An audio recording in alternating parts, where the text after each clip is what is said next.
and socially distancing from others, and so maybe haven't been out and about as much due to COVID-19, to read War and Peace. And good news, friends, we're almost done. So we're going to do a nice long reading today. Like I said, so also I'm testing some new mics. So if anyone has any comments or quality thoughts on the audio, let me know. And also, since we're getting close to the end of this book, if anyone has any requests for future readings, maybe some classic literature, things in the public domain where I won't have to worry about copyright, or if you are an author and would like me to read your book live on YouTube, let me know. That would be great. It would be lots of fun to collaborate with you. I'm not going to give you guys too much background today because we do have to jump right in.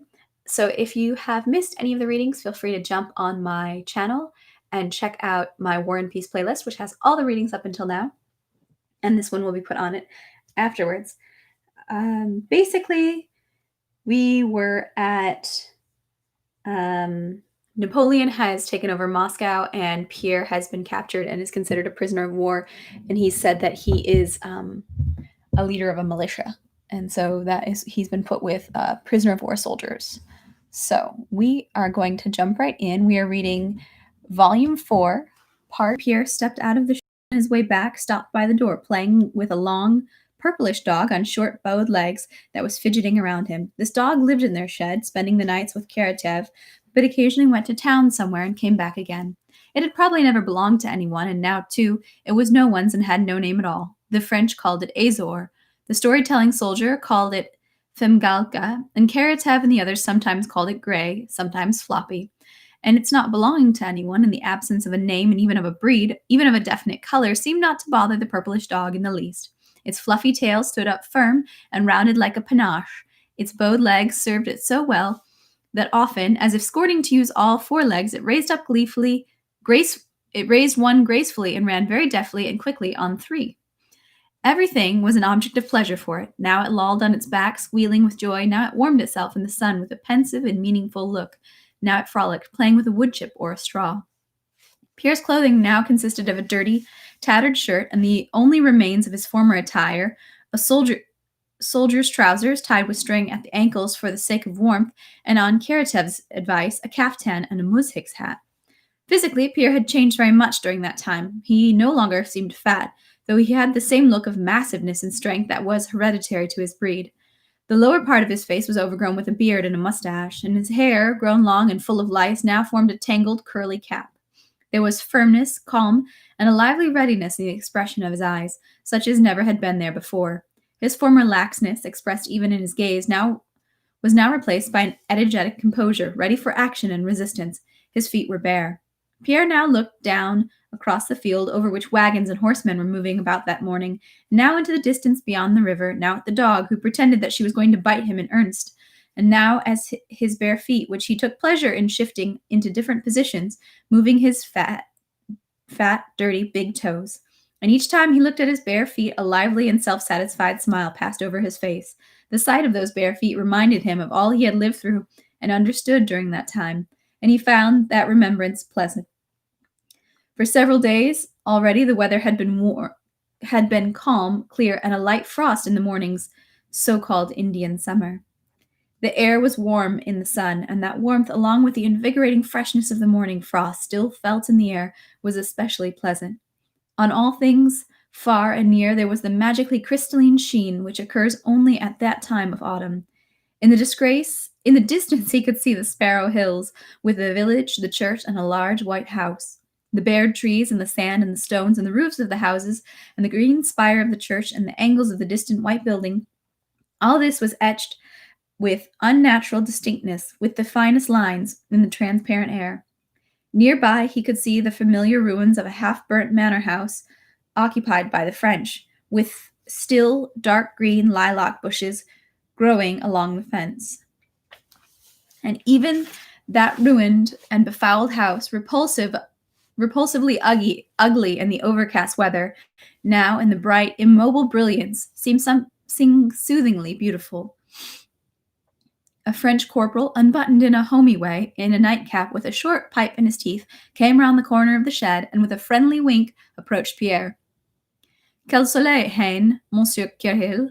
So all the Frenchmen called Pierre. On dira le prétemps.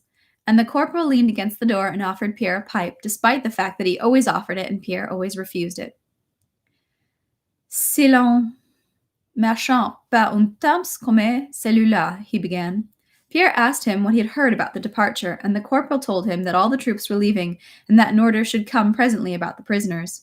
In the shed where Pierre was, one of the soldiers, Sokolov, was sick and dying, and Pierre told the corporal that this soldier should be looked after. The corporal said that Pierre could rest assured that there was an ambulant and stationary hospitals for that, and there would be an order about the sick. Generally, whatever might happen had all been foreseen by the superiors. And then, Monsieur Curel, you have only to say the word to the captain, you know. Oh, he's who never forgets anything. Say it to the captain when he makes his rounds. He'll do everything for you. The captain the corporal was referring to conversed with Pierre frequently and at length, and was indulgent towards him in various ways. You see, by St. Thomas, he said to me the other day, Kirill is an educated man who speaks French. He is a Russian nobleman who has misfortunes, but he's a man, and he understands the... If he asks for anything, let him tell me. There will be no refusal. When one has studied, you see, one likes education and proper people. I'm saying that for your sake, Monsieur Curel. In that business the other day, if it hadn't been for you, things would have ended badly. And having chatted a while longer, the corporal left. The business the corporal referred to, which happened the other day, was a fight between the prisoners and the French, in which Pierre had managed to pacify his comrades. Several prisoners had listened to Pierre's talk with the corporal, and at once began asking what he had said. While Pierre was telling his comrades what the corporal had said about the departure, a skinny, yellow, ragged French soldier came to the door of the shed. Raising his fingers to his forehead in a quick, timid movement as a sign of greeting, he addressed Pierre and asked whether the soldier, Platoche, whom he had asked to sew a shirt for him, was in the shed. About a week earlier, boot-making supplies and linen cloth had been distributed to the French, and the soldiers had asked the prisoners to make boots and shirts for them. It's ready, little falcon," said Karatev, coming out with a neatly folded shirt. On account of the warmth and in order to work comfortably, Karatev was in nothing but drawers and a tattered shirt as black as earth. His hair, as is done among artisans, was tied with a strip of bast, and his round face looked still more round and comely. "Promised and done are born brothers. I said by Friday, and so I did," said Platon, smiling and unfolding the shirt he had made. The Frenchman glanced around uneasily, as if overcoming his hesitation, quickly took off his jacket and put on the shirt. Under the jacket there was no shirt on the Frenchman, but on his bare, yellow, thin body he was wearing a long, greasy waistcoat of flowered silk. The Frenchman was clearly afraid that the prisoners would laugh, looking at him, and he hastily thrust his head into the shirt. None of the prisoners said a word. "See, it's just right," Platon kept saying as he straightened the shirt on him. The Frenchman, having put his head and arms through without raising his eyes, studied the shirt on himself and examined the stitching. "What, little falcon, this is no sewing shop. We've got no real tools. They say you can't even kill a louse without the right gear," Platon said, smiling roundly and clearly rejoicing over his own work himself. C'est bien, merci. Mais vous devez avoir de la toilette de reste," said the Frenchman. "It'll fit better if you put it on your body," said Karatev, continuing to rejoice over his work. "See, it'll be fine and nice." Merci, mon vieux, le reste," the Frenchman repeated, smiling, and taking out a banknote, he handed it to Karatev. "Mais le reste." Pierre saw that Platon did not want to understand what the Frenchman was saying and watched them without interfering. Karatev thanked him for the money and went on admiring his work. The Frenchman insisted on the leftovers and asked Pierre to translate what he said. "What does he need the leftovers for?" said Karatev. "They'd make us some grand footcloths." "Well, God be with him," and Karatev, with a suddenly changed, sad face, took the bundle of scraps from his bosom and handed it to the Frenchman without looking at him. "Ah, well," said Karatev, and he went back inside. The Frenchman looked at the cloth, fell to thinking, glanced questioningly at Pierre, and it was as if Pierre's gaze said something to him. "Platoche, dites donc, Platoche," the Frenchman, suddenly blushing, called out in a squeaky voice. "Gardez pour vous," he said, handing him the scraps, turned and walked away. "So there you have it," said Karatev, shaking his head. "People say they're heathenish, but they've got souls too. It's like the old folks say, a sweaty hand's generous, a dry's ungiving. He's naked himself, and here he's given them to me. Karatev, looking at the leftovers with a pensive smile, was silent for a time. And dear friend, they'll make the grandest footcloths, he said, and went back into the shed. Section 12. 4 weeks had gone by since Pierre was taken prisoner. Though the French had offered to transfer him from the soldiers' shed to the officers', he had stayed in the shed he had entered on the first day. In devastated and burnt Moscow, Pierre experienced almost the final limits of privation that a man can endure, but owing to his strong constitution and health, which he had not been conscious of until then, and especially owing to the fact that these privations came so imperceptibly that it was impossible to tell when they began, he bore his situation not only lightly, but joyfully, and precisely in that time he received the peace and contentment with himself that he had previously striven for in vain. In his life he had long sought in various directions for that peace, that harmony with himself, which had struck him so much in the soldiers during the Battle of Borodino. He had sought it in philanthropy, in masonry, in the distractions of social life, in wine, in a heroic deed of self-sacrifice, in romantic love for Natasha. He had sought it by way of thought, and all this seeking and trying had disappointed him. And without thinking, he had received that peace and harmony with himself only through the horror of death, through privation, and through what he had understood in Karatev. It was as if those terrible moments he had lived through during the execution had washed forever from his imagination and memory the anxious thoughts and feelings that had once seemed important to him. No thoughts of Russia or of the war or of politics or of Napoleon came to him. It was obvious to him that not all these things did not concern him, that he was not called upon and therefore did not judge about all that.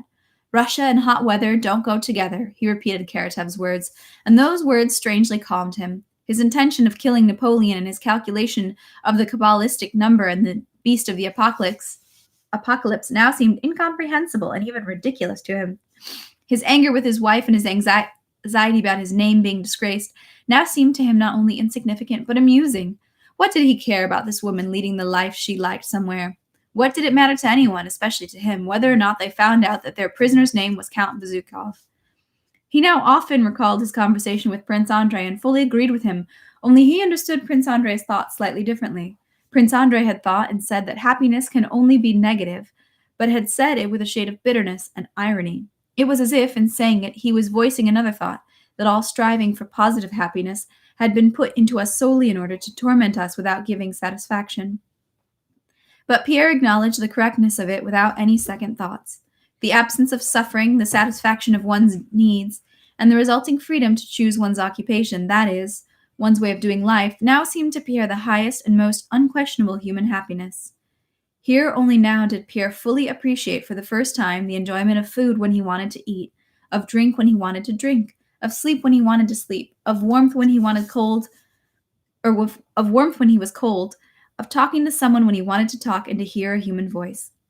The satisfaction of his needs for good clothes, cleanliness, and freedom, now that he was deprived of them all, seemed perfect happiness to Pierre, and the choice of an occupation, that is, of a life, now, when that choice was so limited, seemed to him such an easy matter that he forgot that a superfluity of life's comforts destroys all the happiness of the satisfaction of one's needs, and that a greater freedom to choose one's occupation, the freedom which in this life was granted him by education, wealth, and social position, precisely that freedom made the choice of an occupation insolubly difficult and destroyed the very need and possibility of an occupation.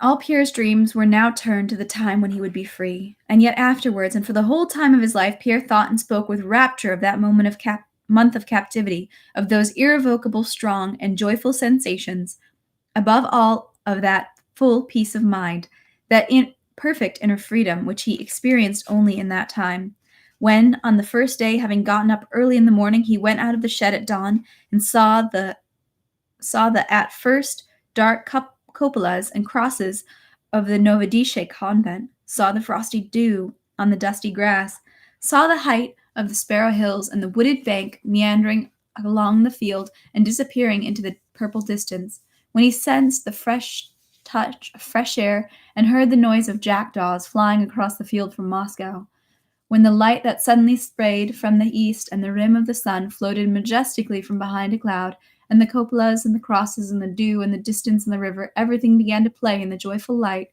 Pierre felt a new, never yet experienced feeling of the joy and strength of life.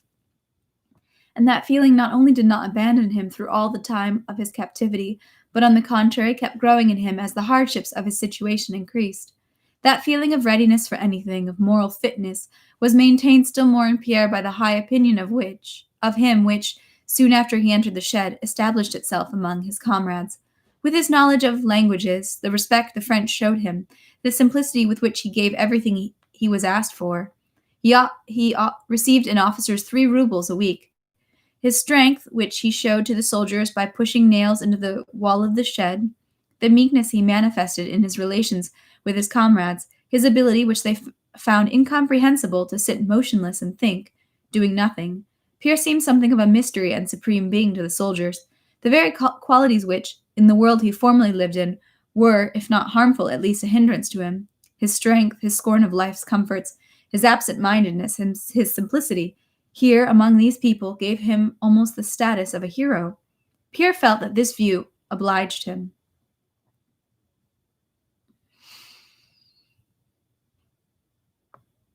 Section 13. In the night of the 6th to the 7th of October, a movement of departure began among the French. Kitchens and sheds were broken up, carts were loaded, and troops and baggage trains moved off. At 7 o'clock in the morning, a French convoy in field uniforms, in shakoes, with muskets, knapsacks, and enormous sacks, stood in front of the sheds, and lively French talk, interspersed with oaths, rolled along the whole line. In the shed, everyone was ready, dressed, belted, shod, and only waiting for the order to leave. The 6th soldier, Sokolov, pale, thin, with blue circles under his eyes, sat in his place, the only one unshod and undressed, staring questioningly, with eyes prominent in his emaciated face, at his comrades who paid no attention to him, moaning softly and regularly. Clearly, what made him moan was not so much his suffering, he was sick with bleeding diarrhea, as fear and grief at being left alone. Pierre, belted with a rope and shod in the shoes Karatev had made for him out of leather from a tea sack that a Frenchman had brought to mend his soles, went over to the sick man and squatted down in front of him. "Come now, Sokolov, we're not leaving altogether. They've got a hospital here. Maybe you'll be better off than we are," said Pierre. "Oh, Lord, it's the death for me. Oh, Lord," the soldier moaned more loudly. "I'll ask them again right now," said Pierre, and he got up and went to the door of the shed. As he was going to the door, the corporal who had offered Pierre his pipe the day before came in to it from outside with 2 soldiers. The corporal and the soldiers were in field uniforms, with knapsacks and shakos, with buckled chin straps, which altered their familiar faces. The corporal was coming to the door to close it by order of his superiors. The prisoners had to be counted before being let out. "Corporal, que fera-t-on du malade?" Pierre began, but as he was saying it, he wondered whether this was the corporal he knew or some other unknown man. So unlike himself the corporal was at that moment. Besides that, just as Pierre was saying it, came the noise of drums on both sides. The corporal frowned at Pierre's words and, uttering a senseless oath, slammed the door. The shed became semi-dark, and on both sides there was a sharp noise of drums that drowned out the sick man's moan. Here it is, Pierre said to himself, and an involuntary chill ran down his spine. In the corporal's altered face, in the sound of his voice, in the arousing, engulfing noise of the drums, Pierre recognized that mysterious, indifferent force that made people kill their own kind against their will. That force, the effect of which he had seen during the execution. To fear, to try to escape that force, to turn with requests or admonitions to the people who served as its tools was useless. Pierre knew that now. One had to wait and endure. Pierre did not go back to the sick man or turn to look at him. He stood by the door of the shed, frowning slightly. When the door of the shed was opened and the prisoners, like a herd of sheep, crushing one another, crowded in the doorway, Pierre pushed his way ahead of them and went up to the same captain who, under the corporal's assurance, was ready to do anything for him. The captain was also in the field uniform, and out of his cold face looked the same it that Pierre had recognized in the words of the corporal and the sound of the drums. "Filles, filles," the captain kept saying, frowning sternly and looking at the prisoners crowding past him. Pierre knew his attempt would be in vain, but he went up to him. "Eh bien, quel est-ce qu'il y a?" said the officer, looking at him coldly as if not recognizing him. Pierre told him about the sick man.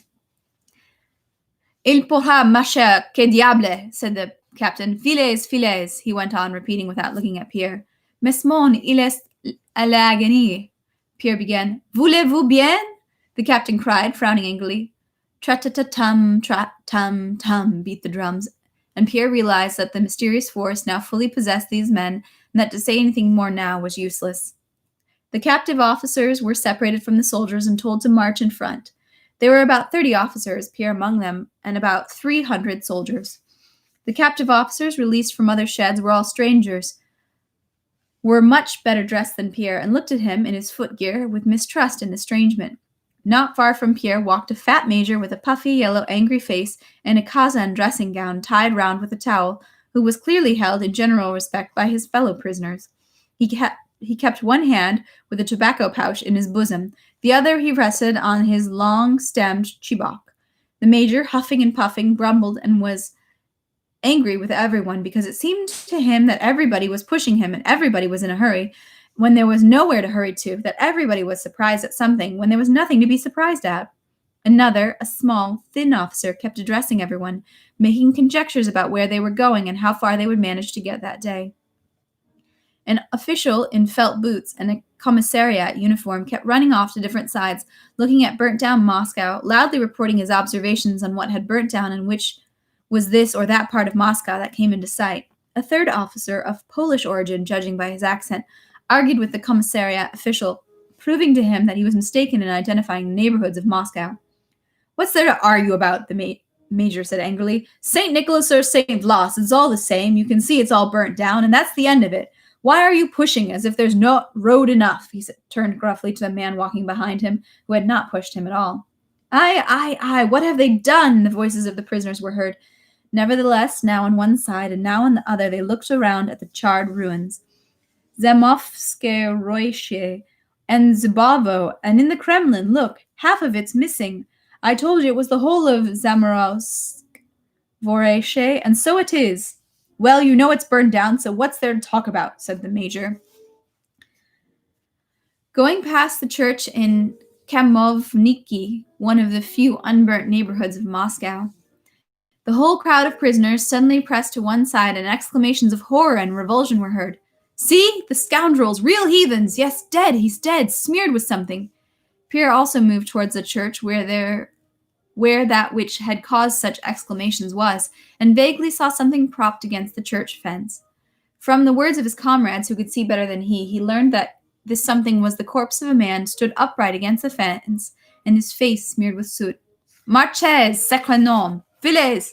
20,000 diables!" cursed the convoy guards, and with renewed animosity the French guards used their swords to disperse the crowds of prisoners looking at the dead man. Section 14. Through the lanes of Kamovniki, the prisoners walked along with their convoy, and the carts and wagons belonging to the convoy followed behind. But coming out to the supply storehouses, they found themselves in the middle of a large, compactly moving artillery train interspersed with private carts. By the bridge they all stopped, waiting for those who were ahead to move on. From the bridge the prisoners could see the endless lines of moving carts behind and ahead of them. To the right, where the Kaluga road stretched around the Neskuchny garden, endless lines of troops and carts stretched out, disappearing into the distance. These were the troops of Beauharnais' corps, which had started out before all the rest. Behind, along the embankment and across the Kameny Bridge, stretched the troops and trains of Ney.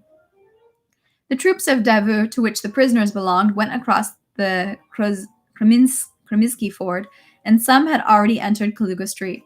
But the trains were so strung out that the last trains of Beauharnais had not yet come out of Moscow onto the Kaluga road, and the head of Ney's troops was already leaving Bolshaya Ordyanaka.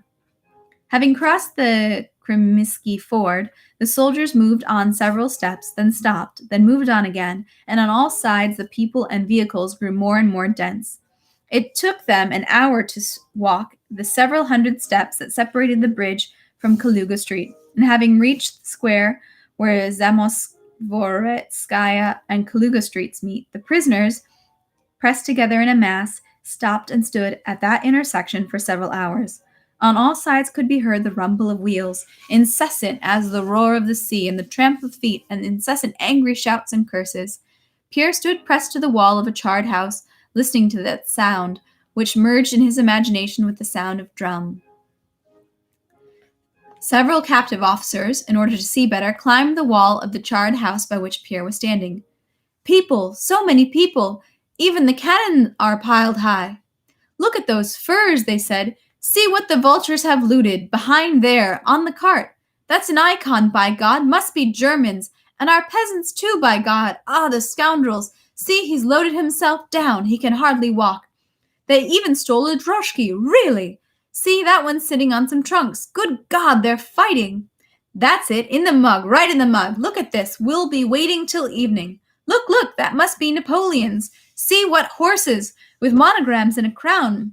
It's a folding house. He dropped a sack and doesn't see it. Fighting again. A woman with a baby and not bad looking. Oh, yes, of course they'll let you pass. Look, there's no end to it. Russian wenches, by God, wenches, sitting so comfortably in their calèches. Again a wave of general curiosity, as by the church, and Kamovniki pushed all the prisoners towards the road, and Pierre, thanks to his height, saw over the heads of the others who had attracted the prisoners' curiosity. In 3 carriages, mixed up among the ammunition caissons, sitting tightly packed together, rode women decked out in bright colors, heavily rouged, shouting something in squeaky voices. From the moment Pierre recognized the appearance of the mysterious force, nothing seemed strange or frightful to him. Not the corpse smeared with soot for the fun of it, not these women hurrying somewhere, not the charred ruins of Moscow. Everything that Pierre now saw made almost no impression on him, as if his soul, preparing for a difficult struggle, refused to receive impressions that might weaken it. The train with the women passed by. Behind them again drew carts, soldiers, wagons, flatbeds, carriages, soldiers, caissons, soldiers, and occasionally women. Pierre did not see people separately, but saw their movement. All these people and horses were as if driven by some invisible force. All of them, in the course of the hour during which Pierre observed them, came sailing out of various streets with one and the same desire to move on quickly. All of them, in the same way, running into others, began to get angry and fight. White teeth were bared, brows furrowed. The same oaths were exchanged, and all the faces had the same dashingly resolute and cruelly cold expression that struck Pierre in the morning, at the sound of the drum on the corporal's face. Towards evening, the leader of the convoy gathered his crew, and with shouts and quarrels squeezed into the train, and the prisoners, surrounded on all sides, came out onto the Kaluga road. They marched very quickly without resting, and stopped only when the sun began to go down. The carts all drew up close to each other, and the people began to prepare for the night. Everyone seemed angry and displeased. For a long time, curses, spiteful cries, and the sounds of fighting came from all sides. A carriage that was driving behind the convoy pulled up close to a convoy wagon and punched its shaft through it. Several soldiers came running to the wagon from different sides. Some beat the horses hitched to the wagon on their heads, trying to get them to turn away. Others fought among themselves, and Pierre saw that one German was badly wounded on the head by a sword. It seemed that these men, once they stopped in the middle of a field in the chill twilight of the autumn night, all experienced the same feeling of unpleasant awakening from the haste and headlong movement somewhere that had come over them at the start. Having stopped, it was as if they all realized that they did not yet know where they were going, that in this movement they did not yet know that in this movement there would be much that was painful and difficult. At this halt, the convoy treated the prisoners still worse than at the start. For the first time, the prisoners received their ration of meat and horse flesh. From the officers to the last soldier, there could be noticed in each of them a personal animosity, as it were, against each of the prisoners, which quite unexpectedly replaced the former friendly relations. This animosity increased still more when, on taking count of the prisoners, it turned out that during the bustle, as they were leaving Moscow, one Russian soldier, pretending to have a stomachache, had escaped. Pierre heard how a Frenchman had beaten a Russian soldier for straying too far from the road, and heard his friend, the captain, reprimand the sergeant for the Russian prisoner's escape and threatened to court-martial him. To the sergeant's excuse that the soldier was ill and could not walk, the captain said that the order was to shoot those who lagged behind. Pierre felt that the fatal force which had crushed him during the execution, which had been imperceptible during his imprisonment, now once again took possession of his existence. It frightened him, but he felt now, as the fatal force made efforts to crush him, a force of life independent of it arose and grew stronger in his soul. Pierre ate his supper of rye meal soup with horse meat and talked with his comrades. Neither Pierre nor any of his comrades spoke of what they had seen in Moscow, or of the rough treatment of the French, or of the instructions to shoot that had been announced to them. As if to ward off the worsening situation, they were all especially animated and cheerful. People talked of personal memories, of funny scenes witnessed during the march, and changed the subject when it came to the present situation. The sun had set long ago. Bright stars lit up here and there, red as fire. The glow of the rising full moon spread on the edge of the horizon, the enormous red ball waving astonishingly in the grayish haze. It was growing light. The evening was almost over, but night had not yet begun. Pierre got up and walked away from his comrades, between the campfires, to the other side of the road, where he was told the captive soldiers were camped. He wanted to talk with them. On the road, a French sentry stopped him and told him to go back. Pierre went back, but not to the campfire, to his comrades, but to an unhitched cart where there was no one. Crossing his legs and lowering his head, he sat on the cold ground by the wheel of the cart and stayed there motionless for a long time, thinking. More than an hour went by. No one disturbed Pierre. Suddenly he burst into his fat, good-natured laugh so loudly that people from distant sides turned in astonishment towards this strange, evidently solitary laughter. "Ha ha ha ha!" laughed Pierre, and he said aloud to himself, "The soldier wouldn't let me go. They caught me, they locked me up. They're holding me prisoner. Who? Me? Me, my immortal soul!" Ha ha ha ha! He laughed, with tears brimming in his eyes. Some man got up and came to see what the strange big man was laughing about by himself. Pierre stopped laughing, got up, went further away from the curious fellow, and looked around.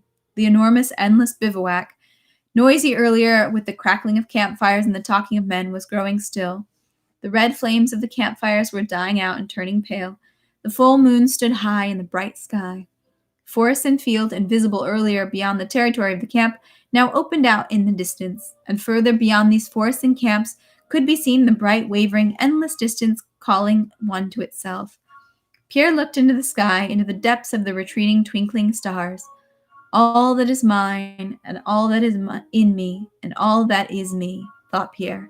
"And all this they have caught and put in a shed and boarded it up." He smiled and went to his comrades to lie down and sleep. Section 15. In the first days of October, another envoy came to Kutuzov with a letter from Napoleon and an offer of peace, deceptively addressed from Moscow, while Napoleon was already not far ahead of Kutuzov on the old Kaluga road. Kutuzov's reply to this letter was the same as the first, sent with Lauriston. He said there could be no question of peace. Soon after that, information was received from Dorokov's partisan detachment, moving about to the left of Torrentino, that troops had appeared in Forminsko, that those troops consisted of Brousseur's division, and that division, separated from the other troops, could easily be exterminated. Again, the soldiers and the officers called for action. The staff general, stirred by the memory of the easy victory at Torrentino, insisted that Kutuzov act upon Dorokov's suggestion.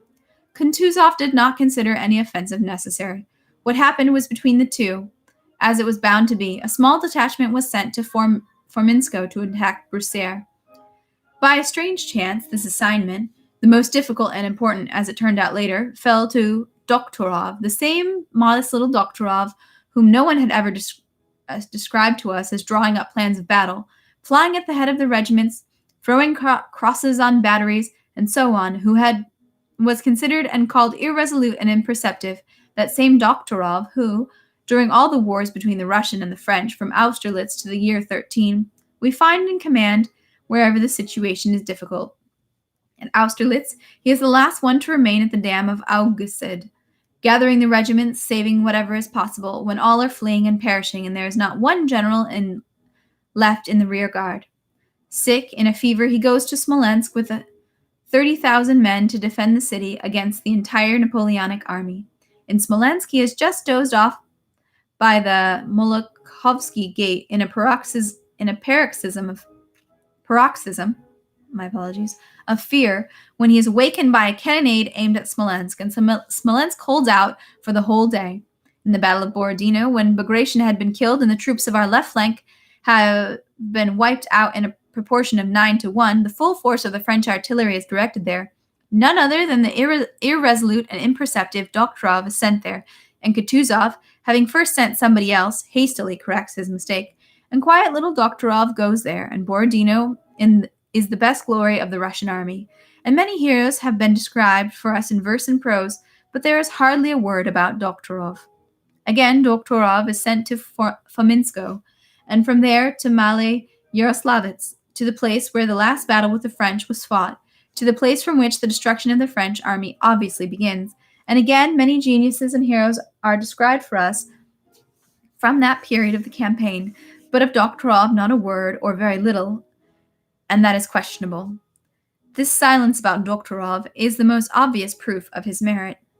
To a man who does not understand the workings of a machine, it naturally seems, when he sees it in operation, the most important part of the machine is the chip of wood that accidentally gets into it and is tossed about in it, interfering with its workings. A man who does not know the construction of the machine cannot understand that it is not this harmful and interfering chip of wood, but the little transmission gear turning noiselessly that is the one most essential part of the machine. On the 10th of October, the same day that Doktorov got halfway to Fominsko and halted in the village of Aristovo, preparing to carry out with precision the order he had been given, the entire French army, having reached in its convulsive movement the position of Murat, seemingly in order to give battle, suddenly, without any reason, turned left onto the new Kaluga road and began to enter Fominsko, which had previously been occupied only by Broussier. At that time, Doktorov had under his command, besides Dorakov, the two small detachments of Figner and Seslavin. In the evening of the 11th of October, Seslavin came to the headquarters in Aristovo with a French guard who had been taken prisoner. The prisoner said that the troops that had just entered Fominsko were the vanguard of the whole big army, that Napoleon was there, that the whole army had already left Moscow 5 days ago. That same evening, a servant from Borovsk told how he had seen an enormous army enter the town. The Cossacks of Dorakov's detachment reported that they had seen French guards going down the road to Borovsk. From all this information, it became obvious that, where they had thought to find one division, there was now the whole French army coming from Moscow in an unexpected direction down the old Kaluga road. Doktorov did not want to undertake anything, since it was not clear to him now what his duty was. He had been ordered to attack Fominsko, but earlier only Broussier had been in Fominsko, and now the whole French army. Ermolov wanted to act at his own discretion, but Doktorov insisted that they had to have an order from His Serenity. It was decided to send a report to the staff. For that, a sensible officer was chosen, Bolkevitchinov, who, besides the written report, was to recount the whole matter in his own words. It was past 11 when Bolkhovitchinov, having received the envelope and verbal instructions, galloped off to staff headquarters, accompanied by a Cossack and spare horses. Section 16. The night was dark, warm, and autumnal. Light rain was falling for the 4th day. Having changed horses twice and galloped 20 miles in an hour and a half over muddy, sticky roads, Bolkhovitchinov reached Letashevka before 2 o'clock in the morning. Dismounting at a cottage where a sign reading "Staff Headquarters" was hung on a wattle fence, he left his horse and went into the dark front hall. "The general on duty, quickly, a matter of great importance," he said to someone who was getting up and puffing in the darkness of the front hall. "He's very sick in the evening. It's the 3rd night he hasn't slept," the solicitous voice of an orderly whispered. "Better wake the captain first." "A very important message from General Doktorov," said Bolkhovitchinov, feeling his way to the door and opening it. The orderly went ahead of him and began waking someone up. Your honor, a courier." What, from whom?" said someone's sleepy voice. "From Doktorov and Alexei Petrovitch. Napoleon is in Fominsko," said Bolkhovitchinov, not seeing in the darkness who was questioning him, but supposing by the voice that it was not Nitsin. The awakened man yawned and stretched. "I really don't want to wake him up," he said, feeling for something. "He's quite ill. Maybe it's just rumors." "Here is the report," said Bolkhovitchinov. The order was to hand it at once to the general on duty.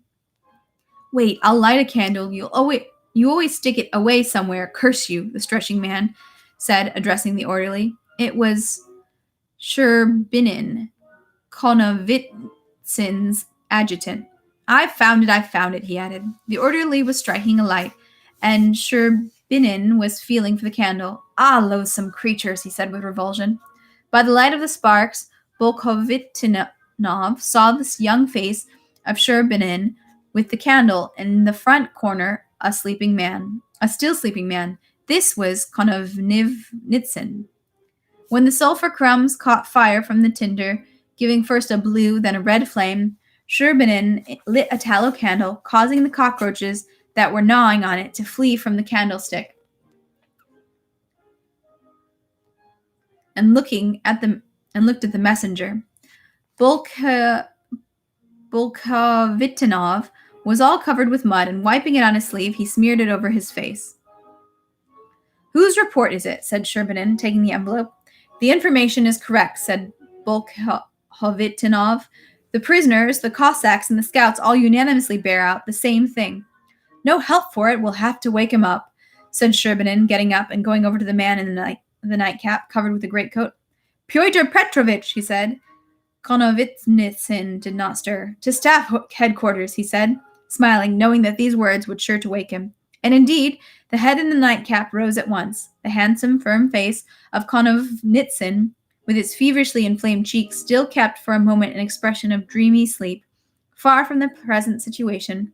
But then he suddenly gave a start. His face assumed its usual calm and firm expression. Well, what is it? From whom? He asked unhurriedly, but at once, blinking from the light. Listening to the officer's report, Konovnitsyn opened the letter and read it. Having barely read it, he lowered his feet in woolen stockings to the beaten earth floor and began putting his boots on. Then he took off his nightcap, combed his side whiskers, and put on his peaked cap. Were you quick in getting here? Let's go to his serenity. Konovnitsyn realized at once that the news brought to him was of great importance and brooked no delay. Whether it was good or bad, he did not consider or ask himself. That did not interest him. He looked at the whole business of war not with his mind, not with his reason, but with something else. There was a deep, unspoken conviction in his soul that all would be well, but that it was not to be believed, still less spoken about, that he had only to do his duty, and this duty of his he did, giving all his forces to it. Pyotr Petrovitch Konovnitsyn, like Doktorov, was put on the list of the so-called heroes of the year 12. The Barclays, the Revskys, the Ermolovs, the Platovs, and the Miloradoviches, merely out of propriety, as it were. Like Doktorov, he had the reputation of a man of quite limited abilities and knowledge, and like Doktorov, Konovnitsyn never made plans of battles, but was always there where things were most difficult. Since his appointment as general on duty, he had always slept with the door open, giving instructions that every messenger should wake him up. In battle, he was always under fire, so that Kutuzov reproached him for it and was afraid to send him in. And like Doktorov, he was one of those inconspicuous gears which, without noise or clatter, constitute the most essential part of the machine. Coming out of the cottage in the damp, dark night, Konovnitsyn frowned, partly from an increased pain in his head, and partly from the unpleasant thought that came to him about how the whole nest of influential staff people would now get stirred up at this news, especially Bennigsen, who, after Torrentino, was at daggers drawn with Kutuzov, how they would suggest, argue, order, cancel. And this presentiment was unpleasant to him, though he knew it was impossible to do without it. In fact, Toll, to whom he came to report the fresh news, at once began laying out his considerations to the general who lived with him, and Konovnitsyn, who listened silently and wearily, reminded him that they must go to his serenity. Section 17. Kutuzov, like all old people, slept little at night. During the day he often dozed off unexpectedly, but at night, lying on his bed without undressing, he was for the most part sleepless and thinking. So he lay in his bed, now propping his big, heavy, disfigured head on his plump hand and thinking, his one open eye peering into the darkness.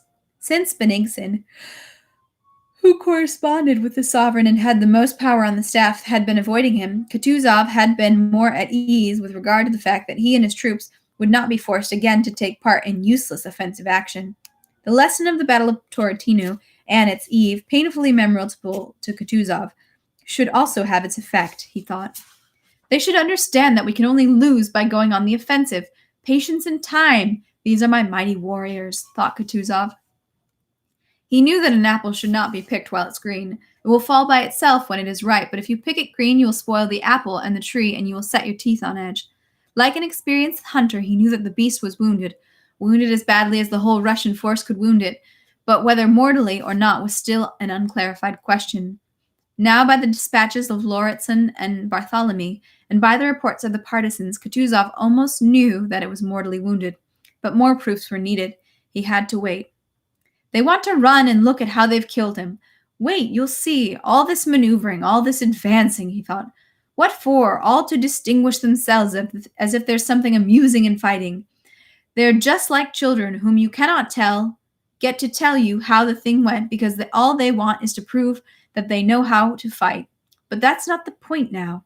And what artful maneuvers all of them suggest to me. It seems to them that if they think up 2 or 3 cases, the general plan from Petersburg came to his mind. They've thought of them all, but there's no counting them. The unresolved question of whether the wound inflicted on Borodino was mortal or not had been hanging over Kutuzov's head for a whole month. On the one hand, the French had occupied Moscow.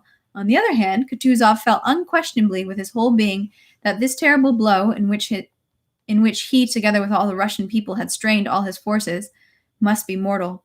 But in any case, proofs were needed, and he had been waiting for them for a month already. The more time that passed, the more impatient he became. Lying on his bed during his sleepless nights, he did the same thing that all these young generals were doing, the same thing which he reproached them.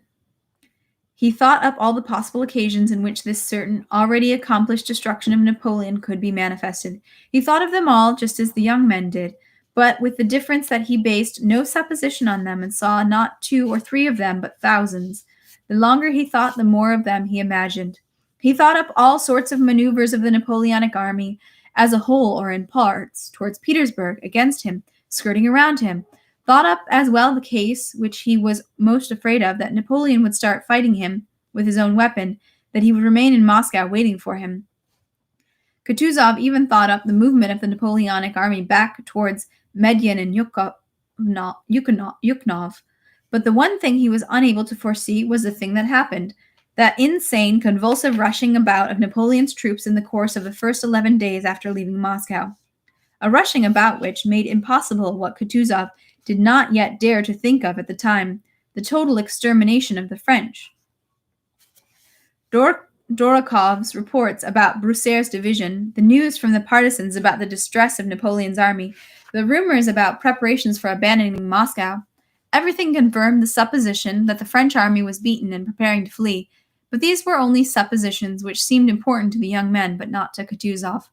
With his 60 years of experience, he knew what weight should be ascribed to rumors, knew how capable people who desire something are of grouping all the information in such a way that seems to confirm what they desire, and knew how willingly on such occasions they omit all that contradicts it. And the more Kutuzov desired it, the less he allowed himself to believe it. This question occupied all his inner forces. All of the rest was for him only the habitual acting out of life. His conversations with the staff, his letters to Madame de Staël, which he wrote from Torrentino, his reading of novels, distribution of rewards, correspondence with Petersburg, and so on, were the same habitual acting out of and submission to life.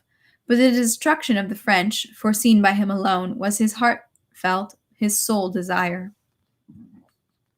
On the night of the 11th of October, he was lying propped on his hand and thinking about that. There was a stir in the next room, and the footsteps of Toll, Konotvitsin, and Bolkovitnov were heard. "Hey, who's there? Come in, what's new?" the field marshal called to them. While the footman was lighting a candle, Toll told him the content of the news. "Who brought it?" asked Kutuzov, with a face that struck Toll, once the candle was lit, by its cold sternness. "There can be no doubt, your serenity. Call him here." Kutuzov sat up, one leg lowered from the bed and his big belly leaning on the other, bent leg. His good eye was narrowed, the better to see the messenger, as if he wanted to read in his features what so preoccupied him. Tell me, friend," he said to Bolkovitnov in his quiet old man's voice, closing the shirt that had opened on his chest. Come closer. What's the word you've brought me, eh? Has Napoleon left Moscow? Truly, eh?" Bolkovitnov first reported in detail what he had been ordered to. Speak quicker, don't torment my soul, Kutuzov interrupted him. Volkovinitnov told him everything and fell silent, awaiting orders. Tol began to say something, but Kutuzov interrupted him. He wanted to say something, but suddenly his face shriveled, wrinkled, and waving his hand to Tol, he turned the other way, to the corner of the room with its blackened icons. Lord, my Creator, thou hast heeded our prayer, he said in a trembling voice, clasping his hands. Russia is saved. I thank thee, Lord. And he wept. Section 18. From the time of this news until the end of the campaign, Kutuzov's entire activity consisted only of restraining his troops by power, cunning, and entreaties from useless attacks, maneuvers, and clashes with the perishing enemy. Doktorov goes to Maloyarovslavets, but Kutuzov hangs back with the whole army and gives orders to vacate Kaluga and retreat beyond it, which seems quite possible to him.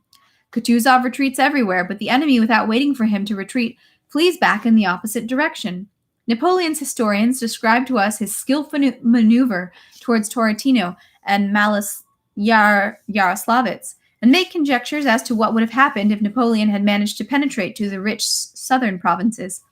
But, not to speak of the fact that nothing prevented Napoleon from going to these southern provinces, since the Russian army gave way to him, the historians forget that Napoleon's army could not have been saved by anything, because by then it already bore within itself the conditions of inevitable destruction. Why should this army, which found abundant provisions in Moscow and could not keep them, but trampled them underfoot, this army which, on coming to Smolensk, did not distribute provisions but looted them, why should this army, having been able to set itself to rights in Kaluga province, populated by the same Russians as in Moscow, and where fire had the same property of burning up what was set aflame, this army could not set itself to rights anywhere. Since the Battle of Borodino and the looting of Moscow, it had borne within itself, as it were, the chemical conditions of its decomposition.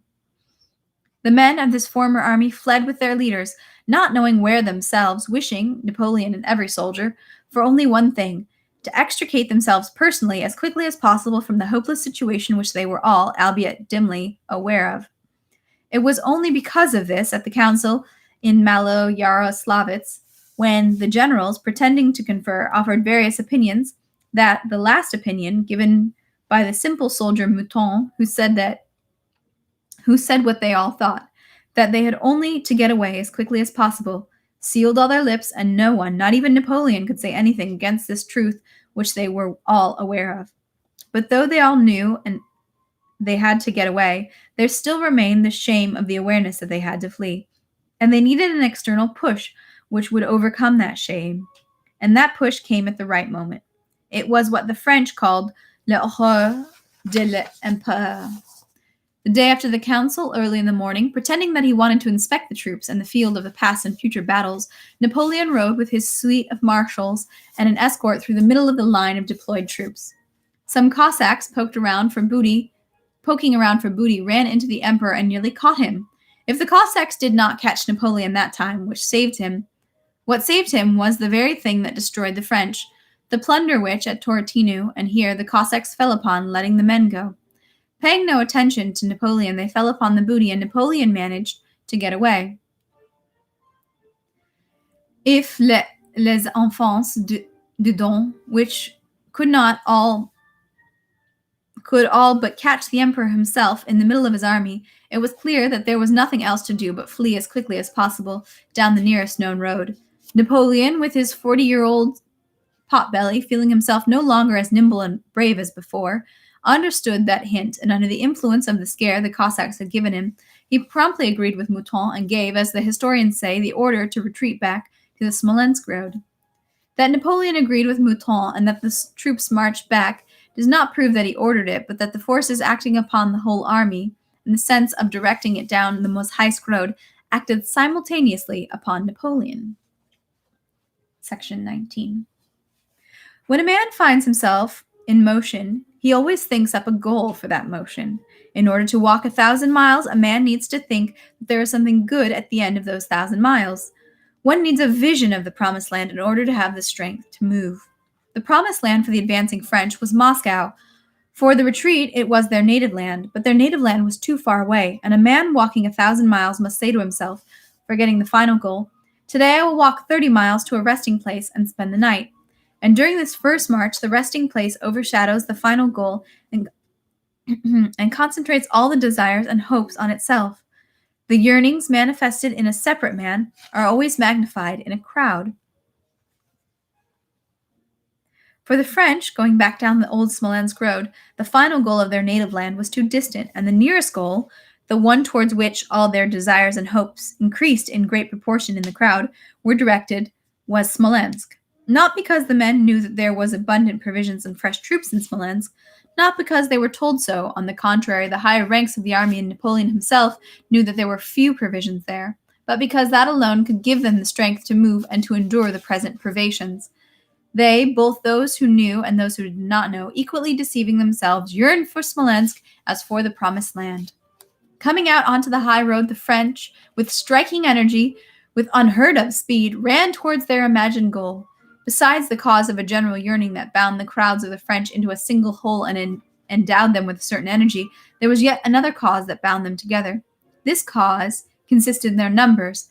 Their enormous mass itself, as in the physical law of gravity, drew the separate atoms of the men to it. Their mass of 100,000 men moved like a whole state. Each man of them desired only one thing, to give himself up as a prisoner to be delivered from all horrors and misfortunes. But on the other hand, the force of their general yearning towards the goal of Smolensk drew each of them in one and the same direction. On the other hand, it was impossible for a corps to give itself up to a company, and though the French used every opportunity to get rid of each other and on every decent pretext gave themselves up as prisoners, those pretexts did not always occur. Their very numbers and compact, quick movements deprived them of the possibility and made it not only difficult but impossible for the Russians to stop that movement to which all the energy of the mass of the French was directed. Beyond a certain limit, the mechanical rending of the body could not hasten the ongoing process of decomposition. It is impossible to melt a ball of snow instantly. There exists a certain time limit before which no efforts at heating can melt the snow. On the contrary, the greater the heat, the more solid the remaining snow becomes. Of the Russian military leaders, no one but Kutuzov understood that. When the direction of the flight of the French army down the Smolensk road became definite, what Konovnitsin had foreseen on the night of the 11th of October began to come true. All the higher ranks in the army wanted to distinguish themselves, to cut off, to intercept, to capture, to overrun the French, and they all called for an offensive. Kutuzov alone used all his powers, those powers were not very great in any commander-in-chief, to oppose an offensive. He cannot tell them what we say now, why battles, why the blocking of the roads and the loss of our own men, and the inhuman finishing off of the unfortunate. Why all that, when from Moscow to Vyazma, a third of that army melted away without any battle. But, guided by his old man's wisdom, he told them what they could understand. He spoke to them of the Golden Bridge, and they laughed at him, slandered him, stormed in rage, and swaggered over the slain beast. At Vyazma, Ermolov, Miloradovich, Platov, and others, finding themselves in proximity to the French, could not restrain their desire to cut off and overrun two French corps. To inform Kutuzov of their intention, they sent him an envelope containing, instead of a message, a blank sheet of paper. And however much Kutuzov tried to hold the troops back, our troops attacked, trying to block the way. Infantry regiments, as it was told, went into the attack with music and beating drums and destroyed and lost thousands of men.